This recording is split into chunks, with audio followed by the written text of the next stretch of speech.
O menino Cristóvão chegou a Curitiba aos 8 anos e logo transformou a cidade em morada, casa, cenário para muitos dos livros que escreveria ao longo da produtiva vida literária. Literato, letrado, professor, escritor por vocação e ofício. Este é o nosso convidado de hoje, Cristóvão Teza. Bem-vindo ao programa Autores Paranaenses. Obrigado, é um prazer aqui conversar com você. E vamos falar sobre literatura, sobre a sua literatura. Sim, vamos falar. Bem, começou a escrever cedo, aos 13 anos, tem aí já um primeiro livro. Eu cheguei em Curitiba quando criança, em 61, e depois estudei no colégio estadual, no tempo do ginásio científico, comecei a gostar de literatura, escrever os primeiros, mas realmente demorei para começar a publicar realmente, né? Meus primeiros livros publicados são de 79, 80, 81, ali no começo dos anos 80. E, digamos, minha carreira de escritora deslanchou mesmo em 88 com o lançamento do romance Trapo, que foi lançado nacionalmente pela Brasiliense, uma grande editora na época. Então essa é a minha história editorial, assim. E você já sempre teve esse traço de escrever com narradores, um livro, optar pelo romance ou não? Você foi arquitetando Bom, um jeito típico como todo de mundo, escrever? comecei poeta, né? Como adolescente escrevia poemas, a poesia foi a primeira linguagem, mas eu nunca fui um bom poeta e logo eu descobri a minha vocação mesmo de prosador. E tive uma fase na juventude de teatro, escrevi algumas peças de teatro, eu trabalhei com um grupo do Wilson Riuapa, em Antonina, no Centro Capela de Artes Populares. Isso foi, de certa forma, minha formação de juventude. O teatro foi uma escola para mim, assim, educar o ouvido para a literatura, né? Uma porta de entrada para a literatura. E depois eu fui me tateando meus recursos, o meu caminho literário, e acabei virando um romancista, né? O romance hoje é a minha linguagem. Tenho um livro de contos, tenho 2 livros de contos. Em 81 eu publiquei o primeiro livro que eu escrevi, que foi A Cidade Inventada. Os primeiros exercícios literários, é um conjunto de contos, né? Hoje até eu coloquei esse livro como curiosidade, está na Amazon só como edição digital.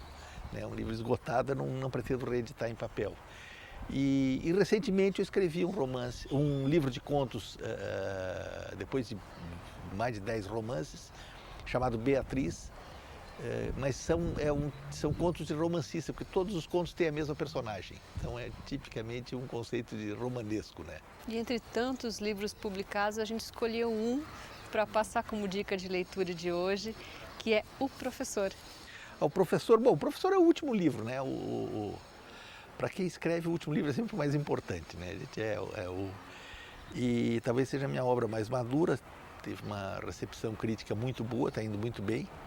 E esse é o meu último romance. Ele é tido como um texto bastante intenso, que o personagem principal, ele segue uma linha de raciocínio muito intensa e relembra toda a vida. E como é escrever desta forma? A história do professor é um velho professor, um professor aposentado, que aos 70 anos vai receber uma homenagem da universidade. Aliás, eu não coloco nem a cidade, não é um dos livros meus que não se passa necessariamente em Curitiba, ou não há uma definição. É uma universidade brasileira. Diz que as universidades são todas iguais, né? Só muda o endereço, mas são muito semelhantes, assim como pano de fundo, como vida, como sistema cultural de referências. E o livro todo, o tempo do livro, ele levantar, tomar café, tomar banho e sair para receber homenagem. Mas nesse pequeno espaço, essas 2, 3 horas, ele vai relembrando da história da vida dele, da formação e da época da ditadura, a época que ele entrou na universidade, os anos de formação, a história pessoal dele, a história familiar, a história da mulher que morreu em circunstâncias misteriosas, o problema com o filho. Então o livro é basicamente esse retrospecto de uma vida inteira que ele faz aos 70 anos. E para mergulhar nesse universo, teve trabalho de pesquisa? O que você costuma fazer nos seus livros, geralmente? Alguns livros, sim, exigem Eu tive uma pesquisa de referências históricas que não foi difícil, foi relativamente simples em termos de internet, que é você pegar referências de fatos políticos e acontecimentos dos anos 50, 60, 70, 80, servir como baliza para para a história do professor, né? E, de certa forma, pelo menos nos anos 70 em diante, é também a história da minha vida, embora não seja tão velho quanto o professor Eliseu, que é o personagem. O segundo aspecto é que ele era um professor de filologia românica, uma disciplina que trata justamente da língua portuguesa, de aspectos da história da língua portuguesa, aspectos gramaticais da língua portuguesa. E essa é uma área que eu conheço bem como professor, como eu fui professor da Universidade Federal do Paraná, da área de língua portuguesa e de linguística. Então eu estava familiarizado com o mundo cultural do professor Eliseu, do personagem, embora eu não seja um linguista tão bom quanto ele era, quer dizer, um conhecedor tão bom de filologia quanto ele era. Essa é a vantagem da literatura, você pode representar conhecimentos que você às vezes não tem, claro, através de pesquisa.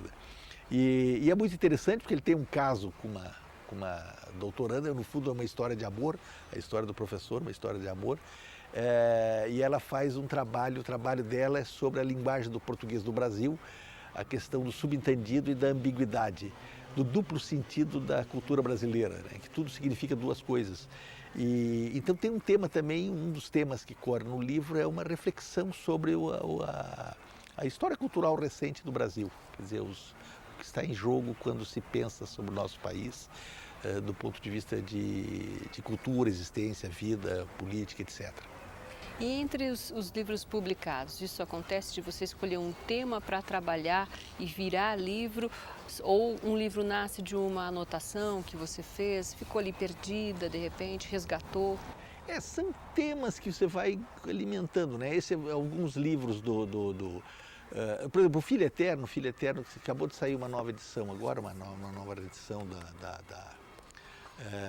da editora Record, está relançando todos os meus livros, com nova capa, nova produção. Esse aqui é um livro estritamente pessoal, esse é o único livro autobiográfico que eu escrevi, é um romance que trata a história de um pai com um filho com síndrome de Down. Foi um grande sucesso, um livro traduzido para mais de 15 países, ganhou vários prêmios no Brasil e na verdade, o Filho Eterno foi a minha independência como escritor. Graças a ele eu consegui sair da universidade e me dedicar integralmente à literatura como faço hoje. Então esse é um livro muito particular, né? Um livro assim biográfico. Outros não, o Fotógrafo. O Fotógrafo é um livro que eu escrevi, um tema que me agrada muito, que é a fotografia. Sempre fui um fotógrafo amador.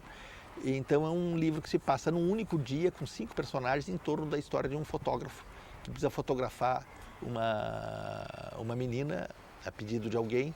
É quase que um trecho policial nessa história e um retrato também da cidade. São 5 pontos de vista no mesmo dia. Esse é um romance assim estritamente curitibano mesmo, pode dizer, né? O Juliano Pavolini é uma história vai ser filme, o Caio Blatt comprou os direitos. Olha só, o filme vai ser bacana. filmado, começa os filmagens no ano que vem. Já tem até atores, o Luiz Melo vai trabalhar no filme. Você fica curioso quando um livro teu, por exemplo, agora de quem vão ser os personagens, os atores? Sempre dá uma curiosidade, se bem que eu sempre prefiro não me meter com sempre que eu vendo os direitos para cinema. O Filho Eterno também será filme agora, com direção do Paulo Macchilini. Esse Juliano Pavolini é uma história que se passa nos anos 60, Curitiba dos anos 60, no tempo que a Rua Riachuelo ainda tinha aquela imagem pesada de antigamente, que era o baixo meretrício da cidade. Então é a história de um menino que foge de casa e vai parar numa pensão de má fama na Rua Riachuelo. Juliano Pavolini é essa história. O Caio Blatt se apaixonou pelo romance e comprou os direitos e vai fazer um filme que eu acho que vai ficar muito bonito. Eu tenho grande esperança nessa história, né? E assim vai, quer dizer, os livros cada livro eu fico 2 anos, 3 anos trabalhando. E a minha vida é uma sequência romanesca de escrever esses livros e contar essas histórias. Você falou que esse já virou, né?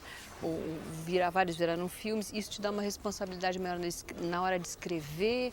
Ou não? Você continua tendo a Não, literatura porque como isso é um leve? acidente, né? Eventualmente, Não parte para uma o literatura livro você quando comercial? escreve um livro, você nunca sabe bem o que vai acontecer com ele. Eu nunca me preocupei com isso. O único leitor dos meus livros, quando eu escrevo, sou eu mesmo, né? Eu queria escrever o livro que eu gostaria de ler.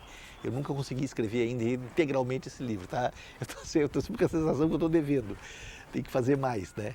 E claro, uns livros têm mais sucesso, têm mais apelo comercial, outros nem tanto. Outros livros são... cada livro tem uma história muito particular, né? Um momento da minha vida, algumas reflexões que me atormentam, alguns fantasmas a exorcizar que você acaba trabalhando e vai... eu costumo dizer que eu sou alguém escrito pelos livros que escrevi, quer dizer, os livros me transformaram bastante. E não é essa preocupação com Os livros que a gente lê e os livros que escreve. Exato. O autor do Filho Eterno, e daí relembrar e ficar num romance só. Bom, isso é engraçado, que eu acho que todo autor tem um certo ciúme do livro de maior sucesso, né? Você diz assim, esse é o autor do Filho Eterno, e foi de fato o livro de maior sucesso. Mas não tenho essa preocupação. Eu até sou grato ao livro, porque o livro me abriu caminhos principalmente para você sair do Brasil, quer dizer que é uma coisa muito difícil, né? A literatura brasileira ela é uma ilha isolada, a língua portuguesa é muito isolada também, como expressão no mundo. E a literatura brasileira lá fora, para ser bem assim, cru, ela não existe. Né?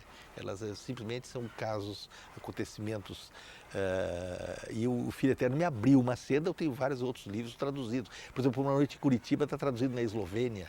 O Breve Espaço Entre Cor e Sombra nos Estados Unidos. Então, é um livro que abriu caminho para outros títulos que começam a sair. Né? O Professor vai sair agora na Noruega. Então, é uma alegria quando você consegue dar esse passo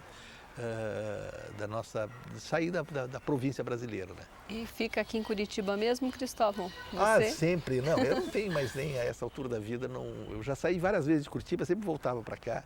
E eu gosto muito da cidade, ela é um espaço literário para mim absolutamente maravilhoso.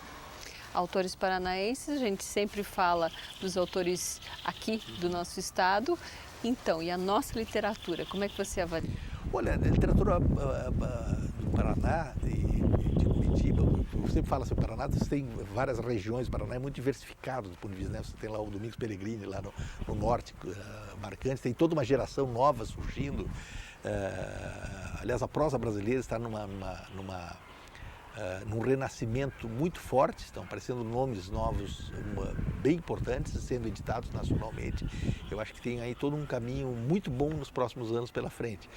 E a minha formação, muito assim, dos anos 60, 70 e 80, foi muito marcado por uma literatura de Curitiba mesmo. Eu lembro que um dos meus mestres, quando era guria, ficava passeando, saindo lá da Boca Maldita e conversando, era o Jamil Snege. O Jamil Snege foi a primeira pessoa que leu meus originais, tinha marcante. O Dalto Trevisan, claro, o Orconcura é uma figura absolutamente fantástica da expressão literária de Curitiba. E então você tem figuras marcantes, o Caram, né? O Curitiba tem uma personalidade literária muito forte.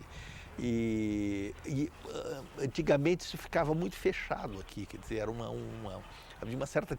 Na época pré-internet, eu sempre falo assim, pré-internet e pós-internet, né? Curitiba era um casulo, você ficava exilado aqui, né? Você editado, ou você ia sair em Rio e São Paulo, ou você simplesmente não existia. E isso hoje mudou, quer dizer, hoje é uma literatura que tem presença muito forte lá fora. Muito bem, obrigada pela conversa. Obrigado a você. A nossa dica é então o professor. O professor, bom, o autor fica feliz. E a gente espera você para uma próxima conversa sobre um novo livro. Já tem alguma por aí? Eu estou escrevendo um livro que deve ficar... Em breve deve sair uma antologia de crônicas. Eu fui cronista na Gazeta durante 6 anos. Uma nova antologia que se chama A Máquina de Caminhar. E tem um ensaio meu sobre a experiência de cronista, que se chama Um Discurso contra o Autor, que é muito divertido. E estou escrevendo um romance que deve ficar pronto daqui 1 ou 2 anos, está meio caminho. Muito bem. Obrigada então pela participação. Obrigado. Boa leitura para você que nos acompanhou até agora. Até a próxima.